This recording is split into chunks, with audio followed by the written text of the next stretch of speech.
Bom, então boa tarde a todos aí. Eu espero que todos estejam vendo a apresentação que eu estou compartilhando na tela. Primeiramente, eu gostaria de cumprimentar os professores da banca, o professor Fernando Escardo, a professora Paula da FGA e a professora Cláudia da FAO.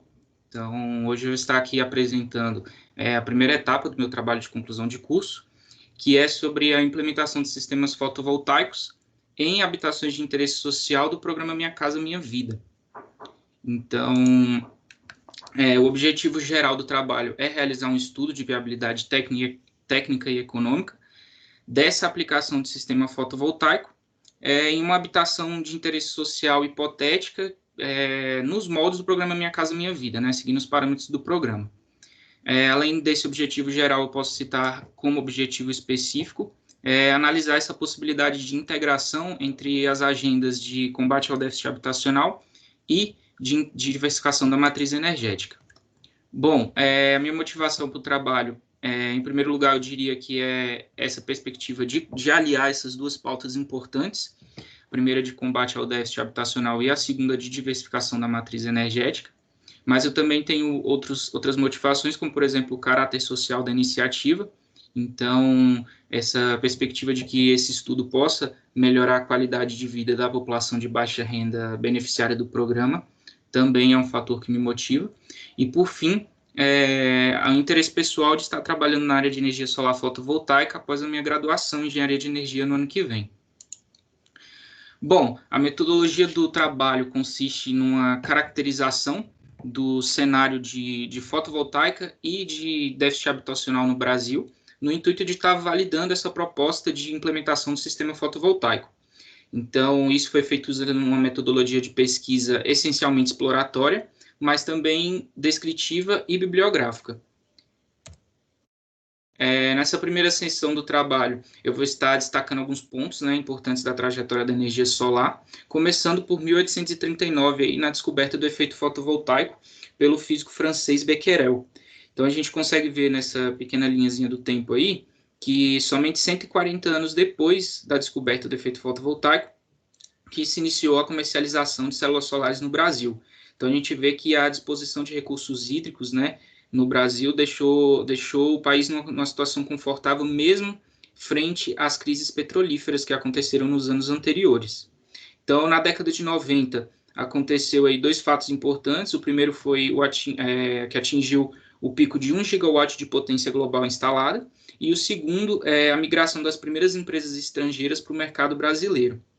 Já na década de 2000, no início do século, aí, o setor elétrico brasileiro estava passando por uma reestruturação e teve dois fatos importantes para esse estudo aqui. O primeiro deles foi a instituição do PROINFA, que era um programa que visava aumentar a participação de energias renováveis na matriz energética do Brasil. E segundo, a instituição da Lei 10.848, que falava aí sobre a comercialização de energia elétrica e, pela primeira vez num instrumento regulatório, citava a geração distribuída como uma modalidade de geração. Então, já aprofundando um pouquinho nessa questão da geração distribuída, é a modalidade de geração em que a energia é produzida e consumida no mesmo local, ou em local muito próximo. Então, ela se distingue aí, né, do modelo usual que a gente tem, onde uma grande central geradora, geralmente fora do ambiente urbano, ela gera e utiliza, então, as linhas de transmissão e distribuição para estar aí alimentando as unidades consumidoras. No contexto de geração distribuída, tem vários instrumentos normativos, né, que regulam esse tipo de modalidade, mas para esse estudo aqui eu gostaria de destacar a Resolução Normativa 482 da ANEEL, que define os limites para micro e mini geração distribuídas, além de definir o sistema de compensação de energia elétrica, né, onde aí o excedente de energia produzido por uma unidade, ela pode ser injetada na rede e posteriormente compensado para esse consumidor no formato de créditos de energia. Dentre as vantagens do sistema de geração distribuída, a gente pode citar muitas, mas eu destacar essas três: proximidade com a unidade consumidora, né? Então aí a gente já descarta algumas perdas de carga e etc. A dispersão geográfica do sistema de geração de energia pelo território brasileiro e a redução de impactos sociais e ambientais, que é algo que a gente vê muito hoje em dia no sistema baseado em hidrelétricas. A gente tem aqui nesse gráfico, trago pelo Balanço Energético Nacional da Empresa de Pesquisa Energética, uma comparação entre a matriz elétrica brasileira em 2018 e 2019. E aí, dois fatores que eu gostaria de destacar aqui nesse gráfico. O primeiro deles é o aumento, né, da representatividade da energia solar dentro da matriz, que foi de 0,5% para 1%. E o segundo fator é que, apesar dos derivados de petróleo e das energias de fonte hidráulica terem reduzido a sua participação, quase 2% cada um, a gente ainda vê um aumento de quase 15 terawatts na oferta anual, né, de um ano para o outro. Então, a gente vê com isso o peso das energias renováveis na nossa matriz. Aqui, já falando um pouquinho da geração distribuída, a gente consegue ver aí um aumento expressivo, né, desde 2015 até 2019, onde saiu daqui de 2015 de 35 gigawatt-hora para um total de 2.226 gigawatt-hora. Então, sendo que 75% desse número é proveniente de fonte solar fotovoltaica. Bom, para a gente passar para a segunda sessão, gostaria então da gente começar a trabalhar o conceito do déficit habitacional. Para isso, a gente tem que entender um pouco a moradia como um direito, né, de todo cidadão. Então, aqui é o artigo 6 da Constituição Federal traz para a gente a moradia entre os direitos sociais garantidos pela Constituição. Na prática, isso significa para a gente que, a partir que esse artigo foi publicado, a moradia ela abandona qualquer tipo de relação com a capacidade produtiva e econômica do indivíduo e ela passa a ser obrigação do Estado, um direito do cidadão. Em 2015, o déficit habitacional brasileiro atingiu a marca de 6,3 milhões de residências. Então, a gente vê que é um número bastante alto e, para determinar esse número, ele está sujeito a uma metodologia. No contexto brasileiro, essa metodologia é a metodologia da Fundação João Pinheiro, que foi instituída no Brasil em 1995 pelo então presidente Fernando Henrique Cardoso. A metodologia ela divide basicamente o déficit habitacional em duas, ele segrega em duas classificações. A primeira é por reposição de estoque e a segunda por incremento de estoque. Além disso, ela diz que o déficit habitacional ele é um resultado de 4 componentes.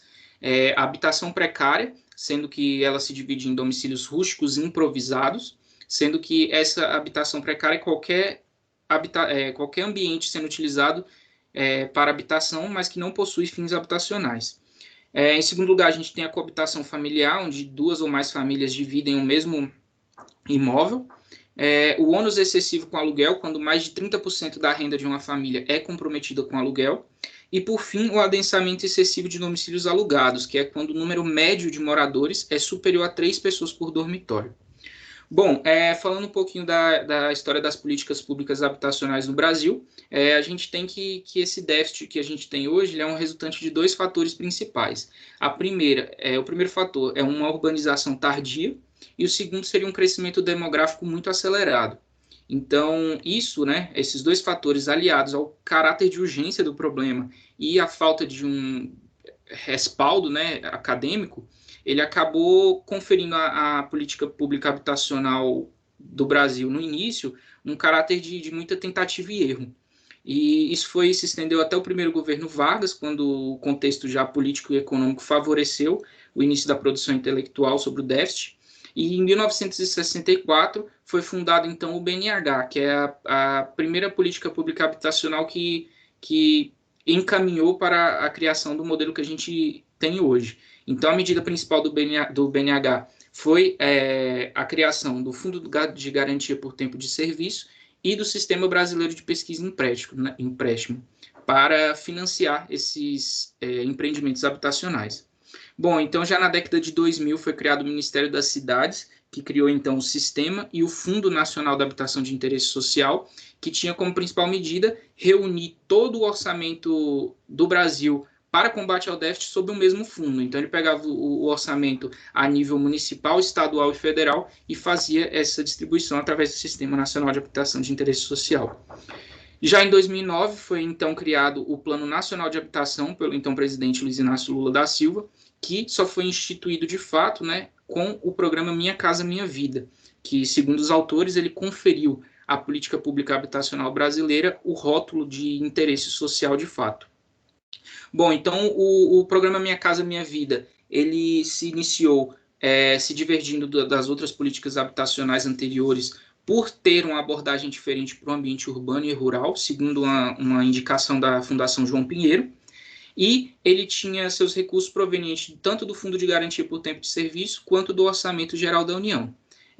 Ele foi criado, voltado prioritariamente para essa população de mais baixa renda e de forma a aproximar a parcela do imóvel do contexto financeiro das famílias, ele criou 3 faixas de financiamento, né? Sendo que a primeira faixa ia até 3 salários mínimos, a segunda de 3 a 6 salários mínimos e a terceira faixa de 6 a 10 salários mínimos. Cada faixa dessa possuía, então, critérios e benefícios diferentes para os seus beneficiários. Então, a meta do programa na primeira fase era entregar 1 milhão de moradias e, para isso, ele tinha aí um orçamento de 34 bilhões de reais. Atualmente, o programa já está na sua terceira fase, tendo aí entregue 4,3 milhões de unidades habitacionais e movimentado aí 430,9 bilhões de reais até o ano de 2018. Dentre as novidades tragas pela reformulação do programa, houve a reformulação das faixas de financiamento, né, onde eles criaram nova faixa, a faixa 1,5, entre a faixa 1 e 2, criando então valores absolutos para definir aí a caracterização de cada faixa. Bom, então, a política pública habitacional, enquanto o programa Minha Casa Minha Vida, enquanto uma política pública, ele tem um produto, que é, no caso, a habitação de interesse social. Esse termo ele é utilizado para englobar as iniciativas de moradia para a população de baixa renda que não teria condições de adquirir essa moradia por meios formais, né, pelo mercado, por exemplo.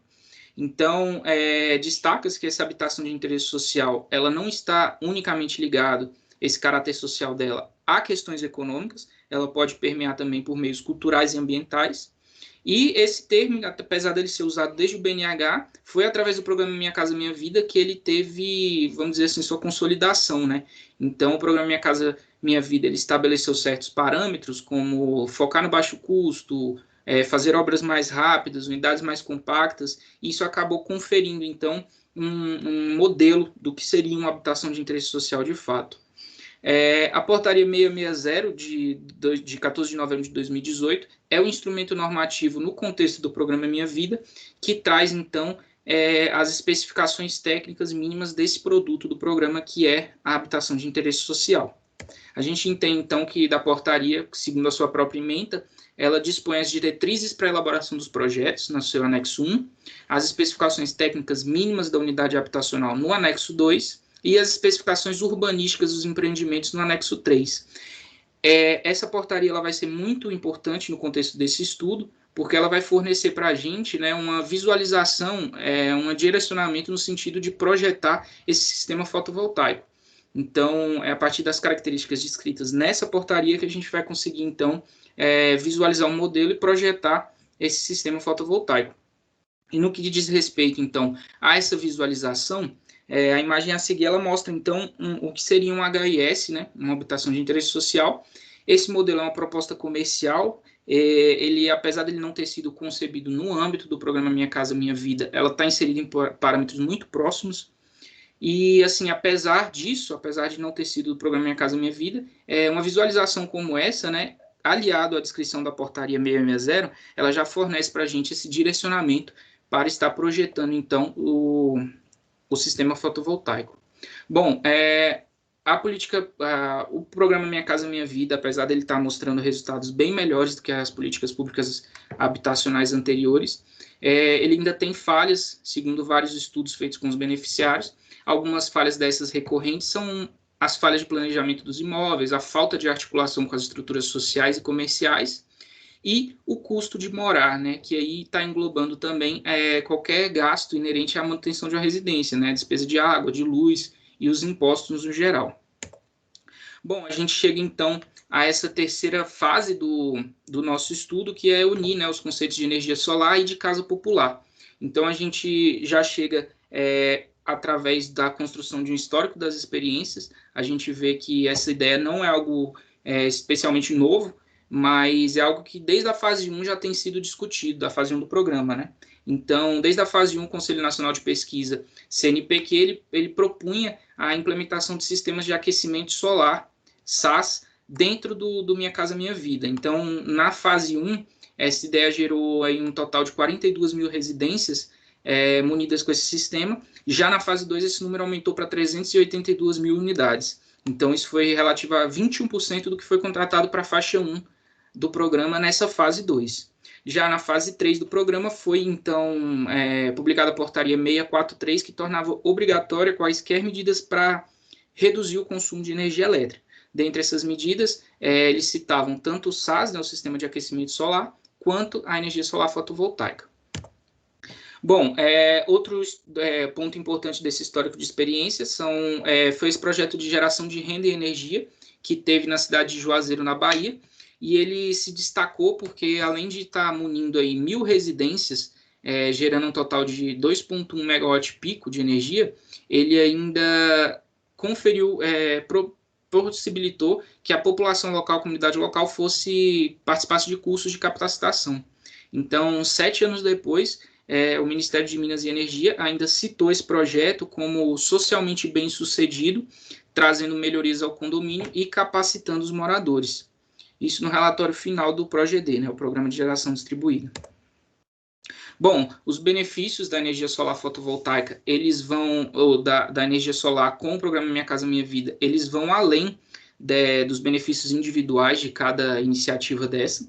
E aqui eu vou citar 3 principais, como, por exemplo, a premissa de melhoria contínua do programa. Então, o programa Minha Casa Minha Vida, enquanto política pública, ele não pode ter um fim definitivo no que diz respeito ao aprimoramento. Então, ele tem que estar sempre, né, passando por implementações visando a melhoria, pensando na qualidade de vida do beneficiário.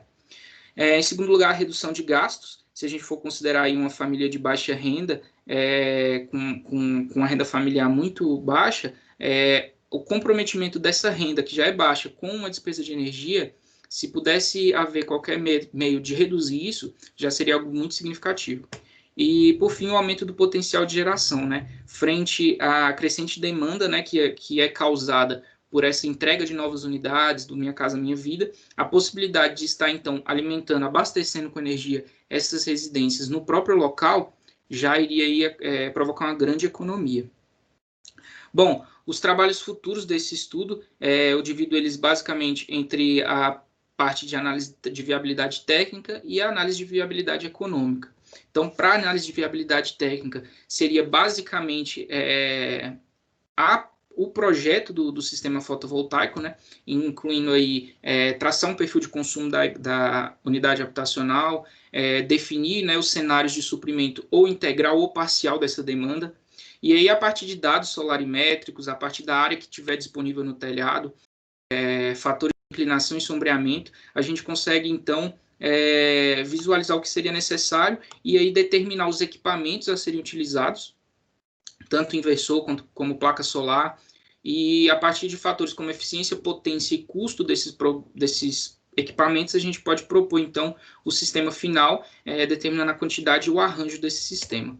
Já para análise de viabilidade econômica, eu cito aqui, então, pegar essa projeção de uma casa hipotética e fazer essa projeção para escalas maiores, né, como municípios, primeiro conjuntos habitacionais, depois municípios, estados, e aí a gente fazer, então, um estudo desses gastos, e a partir também de uma estimativa da geração anual de energia de uma habitação, a gente pode utilizar alguns indicadores econômicos para avaliar esse prazo de compensação, né? Então, alguns indicadores utilizados serão o valor presente líquido, a taxa interna de retorno e o payback. Bom, as considerações finais. É claro para a gente que o programa Minha Casa Minha Vida ele é uma ferramenta muito importante para a política pública habitacional brasileira, mas também para o governo federal no geral, no sentido de estar movimentando capital, gerando renda, gerando empregos. Então, a gente consegue ver pela escala de atuação desse programa, né, 5 milhões de moradias entregues até o momento, a gente consegue ver que estar aí implementando qualquer melhoria, qualquer modificação no programa, tentando atingir um desempenho melhor, vai trazer um retorno, vai trazer uma economia tanto para o beneficiário quanto para o governo, né, para o Brasil em geral. Por fim, eu ressalto aqui que o trabalho que foi desenvolvido até esse ponto, ele corrobora essa ideia da sinergia entre as agendas de combate ao déficit habitacional e de diversificação da matriz energética. E, por fim, eu gostaria de deixar aqui essa frase, que ela é a conclusão número 1 do relatório internacional Um Futuro com Energia Sustentável, que diz que atender às necessidades básicas de energia das pessoas mais pobres desse planeta é um imperativo moral e social que pode e deve ser buscado juntamente com objetivos de sustentabilidade. Obrigado, eu passo a palavra aí à banca. Danilo, muito obrigada. 20 minutos aí travado. Muito obrigada, excelente exposição. Eu gostaria, então, de passar a palavra à professora Cláudia. Fique à vontade. Danilo, vamos fazer as anotações, né? Todas as anotações que a banca for realizando aí, de modo que a gente possa depois se reunir. Joia, muito obrigada. Obrigada, professora Paula, professor Fernando, boa tarde, Danilo. Eu queria agradecer o convite. Eu acho que é a primeira banca da FGA que eu participo. Já participei de várias na FT, mas nenhuma na FGA. Então, muito obrigada. Ô, Danilo, bom, eu queria fazer algumas considerações sobre o seu trabalho, sempre no intuito de ajudar você, tá? Em primeiro lugar, eu queria destacar assim, que o seu trabalho ele já tem uma densidade teórica e você já está quase perto de um mestrado, viu? Não sei se você está pensando em fazer mestrado, mas você já tem uma boa base aí, teórica. Eu fiquei surpresa quando eu cheguei no final e falei, gente, isso aqui ainda é a etapa intermediária desse menino. Ele vai chegar no final com 200 páginas de trabalho. Então, você está de parabéns, que eu acho que você foi fundo em cada um dos temas, né? Que você se colocou como desafio e você realmente estudou. Eu acho que você aprendeu muito, a gente vê a sua segurança ao apresentar, né? Está muito claro isso. Então, eu gostaria de falar algumas questões, só para eu acho que o intuito da banca aqui é principalmente te ajudar para você chegar no final com tranquilidade, né? Esse é um tema muito interessante, eu acho que é um tema importantíssimo, né? Eu já trabalho há algum tempo com essa questão da eficiência energética de uma maneira mais ampla. E até tem um caso interessante para contar para vocês. Vou contar rapidamente, porque eu acho que é um caso muito emblemático, né? Eu tenho uma colega que trabalha na Coelba, que é a concessionária de energia da Bahia, e ela me contou uma vez, eles fazem várias ações de eficientização, né? Mas aí eu estou falando de uma experiência mais antiga, não é recente, não. E numa dessas experiências que eles fizeram, eles trocaram todas as geladeiras de um grande assentamento habitacional lá na Bahia, no interior da Bahia, mas assim, milhares. E isso era uma ação de eficiência energética, né? E depois de alguns meses, a Coelba foi avaliar. Poxa, deve ter tido uma boa economia de energia, né? Depois dessa ação. Então, vamos lá ver o resultado. Para surpresa deles, a conta de energia tinha aumentado e não diminuído, mesmo tendo trocado uma geladeira, que era uma geladeira velha, por uma geladeira com selo Procel, né? Super eficiente. Eles foram, então, no local para ver o que estava acontecendo. Entraram em algumas casas e simplesmente eles constataram a criatividade do morador, né? E aí o papel do usuário nessa questão da eficiência energética. O pessoal, como eles não retiraram as geladeiras antigas, eles estavam usando as geladeiras antigas com as portas abertas como ar-condicionado da casa. Gente, isso é verdade. Só para dizer um pouco assim a respeito da complexidade dessa questão da eficiência energética, né? Porque a gente não está lidando só com uma questão técnica, existe uma questão comportamental, né? E o brasileiro aí nesse ponto é muito, muito criativo, né? Tem uma coisa que a gente chama também, na literatura internacional, o pessoal chama de rebound effect, né? Que é o efeito rebote. É muito comum quando você troca, por exemplo, lâmpada, né? Troca tudo, bota lâmpada eficiente, tarará, tarará. Você vai olhar, a conta de energia aumentou. Por quê? Porque as pessoas começam a achar que porque elas colocaram uma fonte de energia eficiente, elas não precisam mais desligar a luz, etc, etc. Então, tem muito essa questão, né? Por que eu estou falando isso? É só para a gente pensar um pouco nesse outro lado da coisa, porque a questão da produção de energia também tem esse outro lado, né? A gente, muitas vezes, com aquecimento solar ou mesmo fotovoltaico, as pessoas começam a ter um pouco esse desleixo, né? Agora é tudo grátis, então eu vou, é do sol, então eu vou usar à vontade. Mas, enfim, era uma introdução, tá? Na verdade, Danilo, o que eu acho assim, o que eu achei do seu trabalho? Você entrou muito a fundo em uma série de questões. Mas o que aconteceu com o teu trabalho? Você, com isso tudo que você leu, não deu para perceber claramente, de fato, o que você vai fazer, sabe? Qual é? Você tem um objetivo, tá lá escrito, mas, no fundo, eu acho que você ficou com uma certa dificuldade de definir como é que você vai fazer o resto do seu trabalho, porque você está com uma amplitude de abordagem enorme, né? Que você começa lá com o surgimento da energia fotovoltaica, você passou por todos os programas habitacionais brasileiros, você fez um histórico do Minha Casa Minha Vida, né? Então, você foi muito a fundo em muitas coisas, mas ficou faltando você ir afunilando para chegar aonde você quer chegar, onde você vai, de fato, dar o pulo do gato aí para atingir o seu objetivo, tá? Eu vou lá. Gente, esse negócio de não ter o papel físico, eu ainda não me acostumei, né? De ter que ficar lendo tudo no computador, não acho legal, mas enfim, essa é a vida agora, né? Estou aqui rolando para chegar na página que está os objetivos, porque eu queria entrar um pouco nos objetivos. Então, você tem... O teu objetivo geral é a realizar um estudo técnico e econômico da aplicação de um sistema fotovoltaico a uma habitação de interesse social hipotética nos moldes do programa Minha Casa Minha Vida, né? Então, assim, o teu objetivo, na verdade, ele é um objetivo modesto. Talvez você não precisasse, Danilo, e eu não estou querendo minimizar o que você fez, muito pelo contrário, mas, assim, você fez muito mais com as leituras que você teve até agora e com tudo que você escreveu. Para atingir esse objetivo, talvez você não precisasse ter feito tanto, tá? Eu vejo trabalhos na engenharia, pelo menos os que eu tenho visto, são trabalhos muito, assim, muito sucintos na revisão teórica deles e muito específicos. Raramente a gente vê um trabalho com essa amplitude de visão. E isso tem um lado bom e tem um lado ruim, porque, por outro lado, você ficou um pouco perdido na hora de definir como é que você faz o seu estudo a partir de agora, tá? Então, eu acho que o seu objetivo geral é um objetivo relativamente modesto, tranquilo de você fazer, né? Então, você quer, na verdade, fazer um estudo. Então, você precisa... O que você precisa definir até agora, né?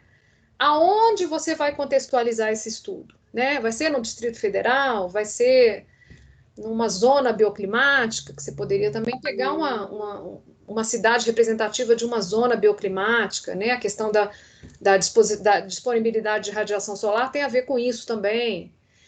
E aí, você vai pegar um assentamento, um bairro de habitação popular, né? Como é que você vai escolher isso? Qual é a representatividade, né? Você precisa pensar na escala urbana, porque a escala urbana vai te definir obstruções, alturas, limites, né? Tudo isso que vai influenciar na radiação solar que chega naquele telhado.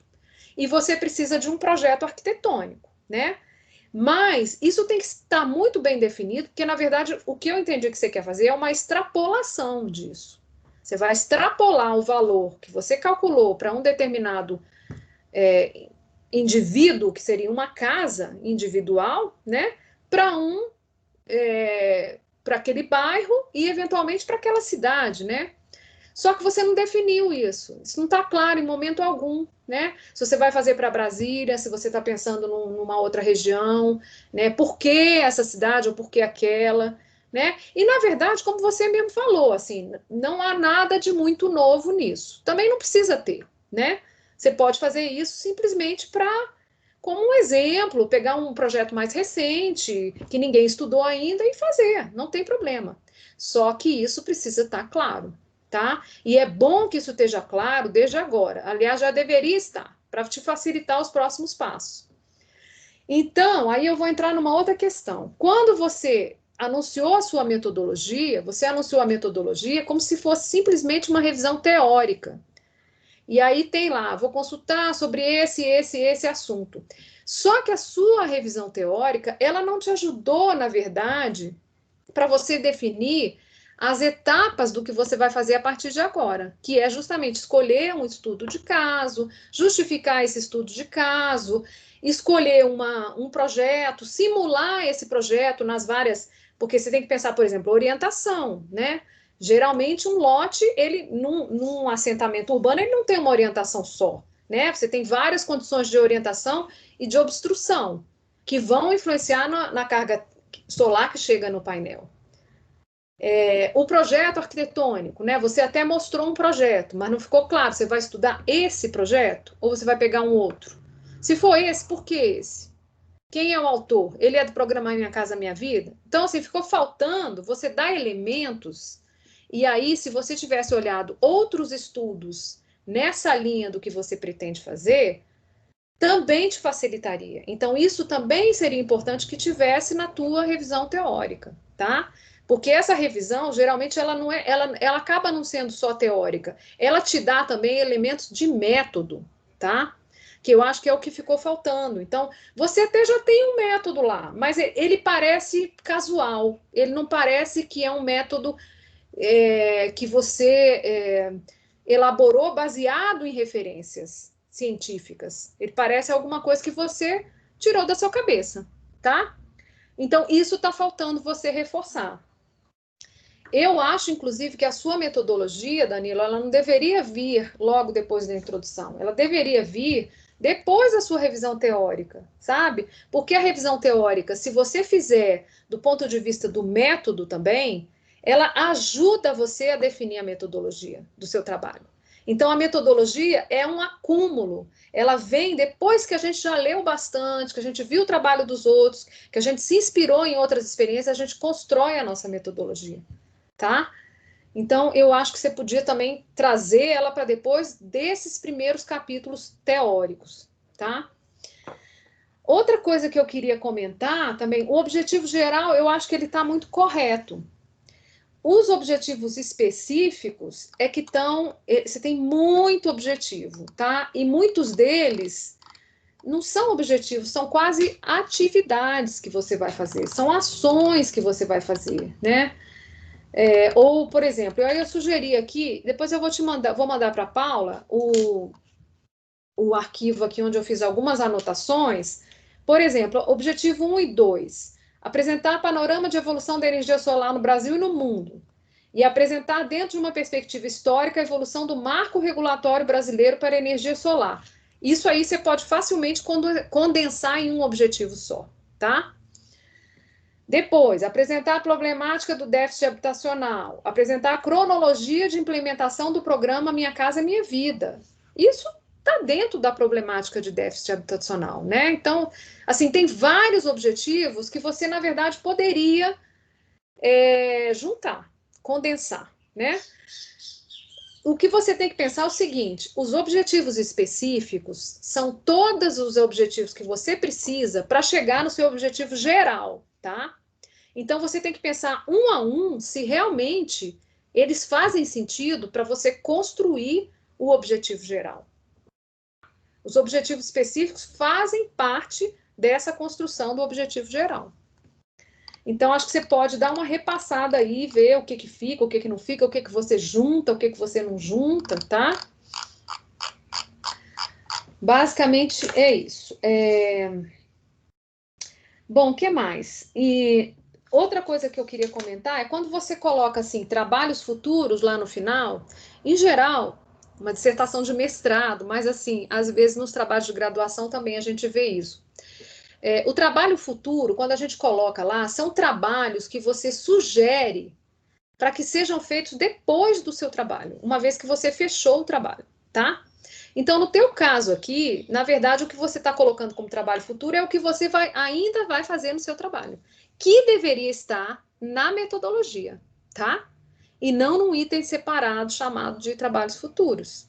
Então, você pode incluir isso na própria metodologia. Olha, eu tenho 10 fases, eu já fiz 5, as 5 próximas eu vou fazer a partir de agora, então, para conseguir chegar ao final do meu trabalho, tá? E, por fim, uma última coisa que eu também... Bom, aí você colocou algumas conclusões, na verdade, assim, procure, sempre que você for colocar considerações finais ou conclusões, colocar você, o seu pensamento como autor do trabalho, né? Eu vi que as suas considerações finais aqui, claro que a gente ainda está na metade do trabalho, né? Eu só me dei conta disso quando eu cheguei no final. Eu falei, gente, esse trabalho ainda está na metade, já tem tanta coisa, né? Já tem uma profundidade tão grande aqui. Mas, na verdade, assim, as considerações finais suas são citações. Você juntou várias citações. Então, o que se espera, na verdade, do autor de um trabalho desse tipo, que ainda é uma monografia de final de curso, né? Mas tem cara de mestrado, como eu falei, é que você se coloque. Então, você vai dizer, e aí, por isso é que vai ser importante você ter esse estudo de caso. Porque aí, no estudo de caso, na experiência que você vai fazer sozinho, que é selecionar esse assentamento, quer dizer, eu estou aqui dando esse caminho, tá? Não sei se é esse. Na verdade, você poderia perfeitamente ficar só num estudo teórico, porque você tem densidade suficiente para isso, tá? Mas não é o que você está se propondo. Eu estou entendendo que você quer realmente fazer um experimento prático aí, no sentido de fazer esse cálculo, etc. Então, aí quando você tiver isso feito, eu acho que você pode pegar, por exemplo, pegar um assentamento aqui em Brasília, uma coisa mais recente, né? Estudar como é que ele foi planejado do ponto de vista urbanístico, fazer essas simulações, fazer os cálculos de custo-benefício, eu acho que isso vai ser muito interessante, né? E aí você vai cruzar essa experiência sua com as teorias que você leu, com os trabalhos que você leu, que eu acho que aí precisa de você complementar um pouco no sentido de você mostrar outros trabalhos que já tenham feito isso, com resultados, tá? Então, pegar exemplos, você vai achar muitos trabalhos, né? Mestrado, doutorado, outros trabalhos de graduação, para poder reforçar. Mas aí você, de fato, vai poder traçar as suas considerações finais, né? E não simplesmente pegar as citações que você leu, tá? Mas eu entendo que você está perfeitamente no tempo, né? Você tem muito tempo ainda, você ainda tem um semestre inteiro, tá? Eu me coloco à disposição. Tem um trabalho que eu queria indicar para você, que não é exatamente sobre isso, mas talvez você ache algumas coisas sobre isso nesse trabalho, que é uma dissertação de mestrado que eu orientei lá na Faculdade de Arquitetura, no PPG-FAL, que é de uma moça chamada Larissa Sudbrack, com S, tá? Sudbrack. Eu vou até escrever o nome dela aqui, que é meio dificinho. E ela defendeu há uns 3 ou 4 anos, ela fez na verdade, ela fez uma proposta para uma habitação de balanço energético nulo. Não chega a ser uma habitação popular, mas ela fala um pouco disso, ela tem a proposta de energia fotovoltaica e tudo, e ali tem outras referências sobre o assunto, então talvez seja interessante você dar uma olhada lá, tá? Depois eu posso procurar mais referências sobre isso para você, mas eu acho que por enquanto é isso, eu fico por aqui, queria te parabenizar a sua orientadora também, eu acho que é um trabalho super importante, né? E você tem potencial para ir para um mestrado, tá? Você já está com o pé no mestrado. Então, parabéns, Danilo. Obrigada. Muito obrigado. Muito obrigado pelas contribuições, todas elas foram muito válidas, anotei todas aqui para poder fazer isso futuramente, estar fazendo as alterações na parte 2 do trabalho. Quanto à questão da metodologia, eu acho que realmente aconteceu aí uma confusão aqui na minha cabeça. Eu me ative muito na questão do primeiro trabalho, né, a metodologia desenvolvida nesse primeiro trabalho, mas para o próximo, então, eu já vou englobar tudo isso, né, e com certeza eu vou estar corrigindo aí. Muito obrigado pelas contribuições. Professora Cláudia, eu queria agradecer. Eu tomei as anotações aqui de todas as observações feitas. Eu queria agradecer imensamente aí as colocações feitas. Com certeza, essa questão aí do custo-benefício, tentar focar esse estudo dentro de um estudo de caso já existente. Então, eu acho que é por aí mesmo, é pertinente a gente poder, inclusive, justificar esse modo aí de fazer esses cálculos aí de uso aí desses painéis fotovoltaicos, mas como bem mencionou, em qual região, por que escolheu essa região, qual é a finalidade, até porque o trabalho fala muito dessa questão de déficit habitacional. Então, talvez fosse bem interessante a gente, inclusive, Danilo, mapear onde estão lotados aí os principais déficits habitacionais e a gente fazer um estudo voltado com as características dessas regiões, possivelmente. Então, eu gostaria de agradecer imensamente, professora Cláudia, as colocações, foram todas anotadas aqui, e também já foi adiantado que você tem um outro compromisso agora às 17 horas. Então, o professor Fernando vai entrar e também, em seguida, fazendo as colocações, e aí depois nós fazemos aqui a deliberação, e eu vou estar aqui acompanhando, caso não tenhamos aí o tempo hábil, né, até o início da sua reunião, a gente se comunica aqui pelo Zap, professora. Tá bom, Paula. Tá joia? E deliberamos aqui tranquilamente, agradeço mais uma vez. Muito obrigada. Eu vou ficar mais um pouquinho, aí quando eu precisar sair, vocês me perdoem, mas eu estou com uma reunião que foi marcada meio de urgência, eu não posso deixar de ir. Tá obrigada joia. Novamente. Muito obrigada. Professor Fernando, boa tarde. Boa tarde. Obrigado, Cláudia. Obrigado, Paula, Danilo. Bom que a professora Cláudia já falou a maior parte do que eu queria falar. Então, vou traçar alguns comentários em termos de estrutura e forma que ela não entrou. Então, só para você rever seu resumo, ficou faltando metodologia, considerações finais. Na conclusão, ela já falou que não existem citações, né? Você também tem que rever alguns objetivos específicos, eu também tinha levantado isso.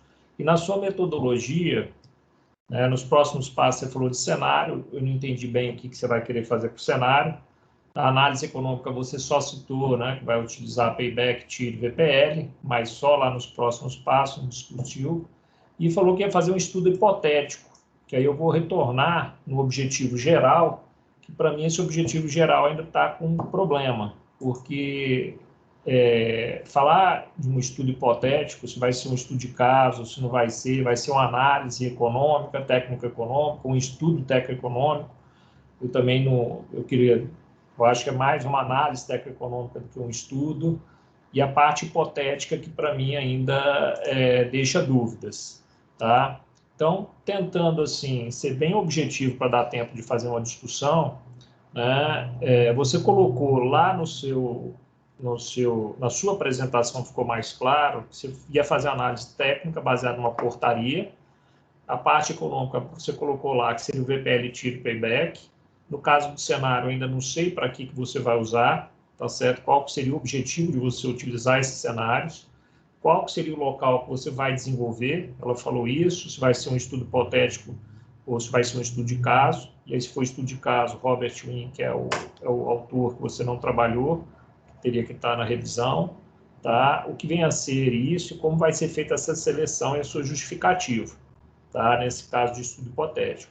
Com relação ao atendimento da demanda, e aí eu vou falar mais para o nosso curso lá, se você vai avaliar o trabalho individual, que eu entendi, ou se você vai utilizar, por exemplo, com base na sua revisão, tá certo?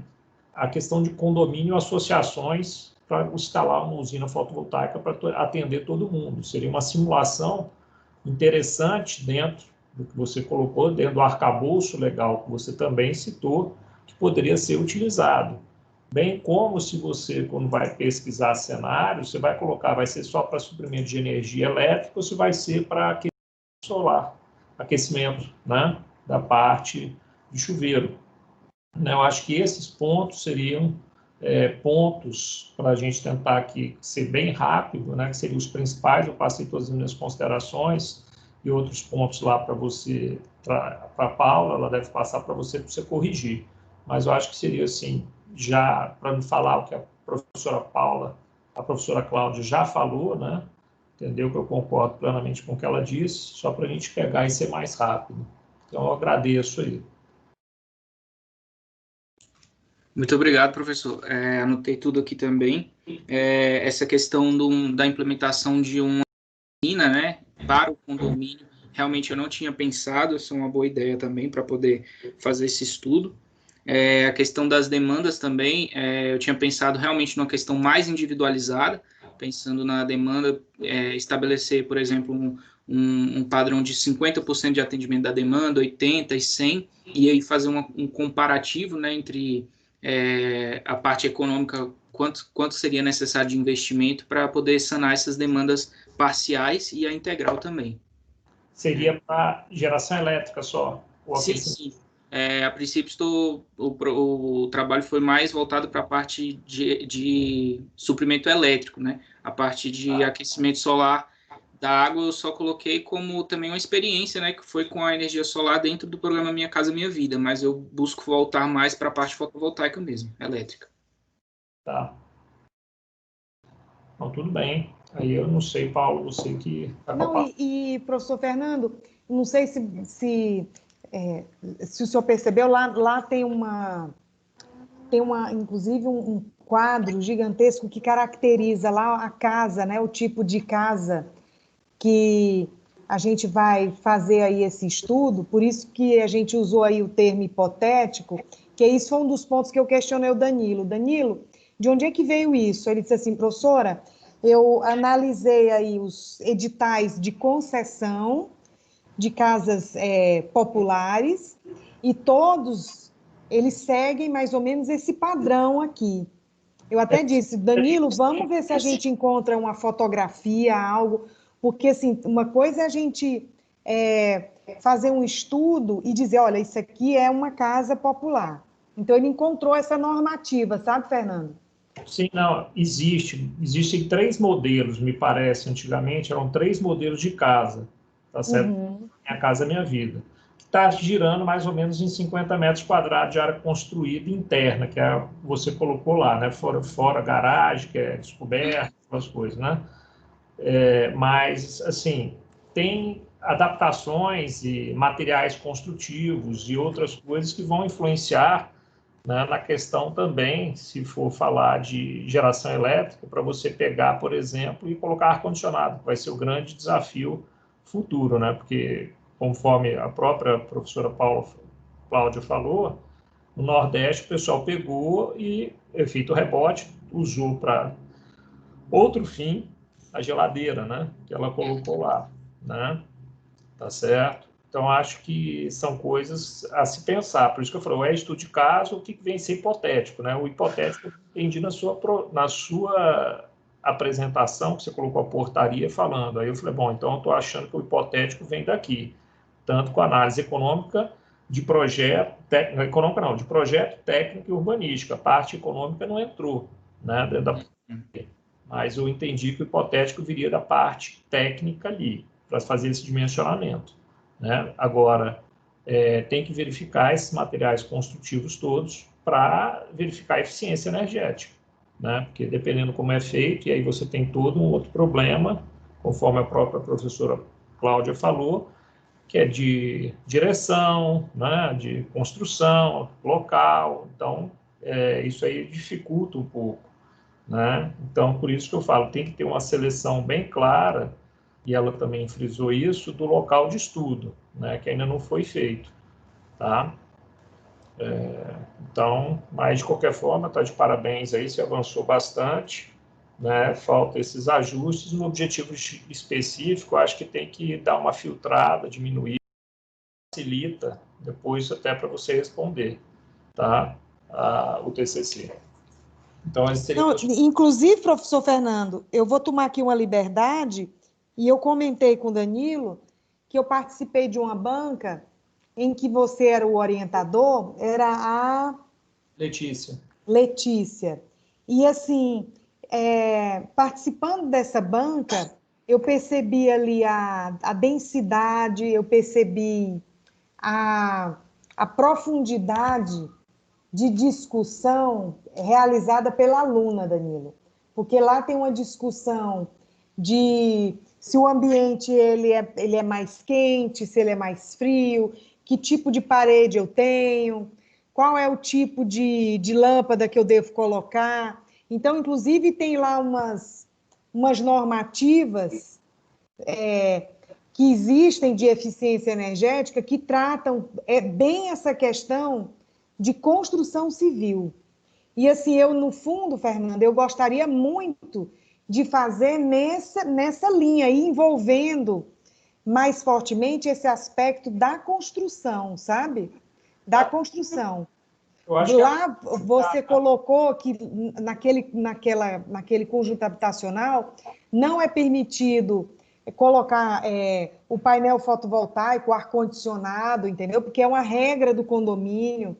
Então, assim, teve vários aspectos ali de iluminação, conforto ambiental, que eu gostaria muito de incluir aqui, sabe, Fernando? Tá tranquilo, pode pegar a TCC da Letícia, depois eu te envio a versão final e você repassa para o Danilo. Pois é, porque assim, foi um dos pontos que eu discuti com o Danilo. Tudo bem que a gente bebeu aí na fonte aí dos editais de licitação de casas populares, ok, que tem a metragem, quantos ambientes e etc. Mas assim, eu gostaria muito de considerar essa qualidade do material que se constrói a habitação, sabe, Fernando? Porque isso tudo influencia o tamanho da janela, para que lado a residência ela é voltada, se é para o norte, se é para o sul, que tipo de telha eu utilizo, porque dependendo de tudo isso, eu vou ter uma casa mais ventilada, menos ventilada, entendeu? Tá. Então, eu acho, não, e isso influencia. Não que a gente vá fazer um estudo, professor Fernando, como é que se diz? Colocando uma hipótese de que todas as habitações que aqui estão no estudo prevêem o uso de um ar-condicionado. Se nem na minha tem, tá entendendo? Então, assim, a gente não pode fugir muito aí nessa linha de casa popular, entendeu? Então, esse era um ponto que eu gostaria, motivo pelo qual eu também chamei a professora Cláudia, pelo fato dela ser arquiteta, que eu gostaria muito de incluir aí na discussão do Danilo. Tá, ok. Eu acabei de enviar para você a versão final da Letícia, e você pode passar para o Danilo. Certo. Então, tá joia, professor Fernando. Então, Danilo e demais membros que aqui estão presentes, Matheus, né? Gostaria de pedir que todos se ausentassem aí, o Danilo e tem a Tainá, né? Eu gostaria de pedir gentilmente que se retirassem, de modo que a gente possa fazer uma deliberação aqui da menção. E Danilo, você também. Tá ok, professor. A few moments later. Pedir também que eu vou ter que me ausentar, Danilo, mas já te organizar, tá? A professora vai falar menção. Isso. Danilo, boa tarde. Gostaria de comunicá-lo que o professor Fernando Escárdua, professora Cláudia Amorim e professora Paula, eu, como orientadora sua, deliberamos a nota SS para você, aprovadíssimo. Encerramos aqui esse ciclo. O ano ainda não acabou, vamos aí traçar os próximos passos. O professor Fernando já me enviou aí o TCC da orientanda dele, final, de modo que a gente possa se debruçar aí tranquilamente para a gente poder montar a nossa estratégia de trabalho para 2021. Tá joia? Parabéns, sucesso. Estava aqui elogiando você, né? É isso aí, Danilo, vamos virando a página e seguindo para frente. Beleza? Obrigado, professora. Obrigado, professor Escado. Todas as contribuições ajudaram bastante. Eu acho que vai dar para fazer um trabalho bem bacana aí nesse TCC2. Tá joia. Prazer, então, tudo de bom para vocês. Paulo, até amanhã, então. Tá joia. Fernando, até amanhã. Muitíssimo obrigada, viu? Um abraço. Um abraço Tchau, tchau. para todos.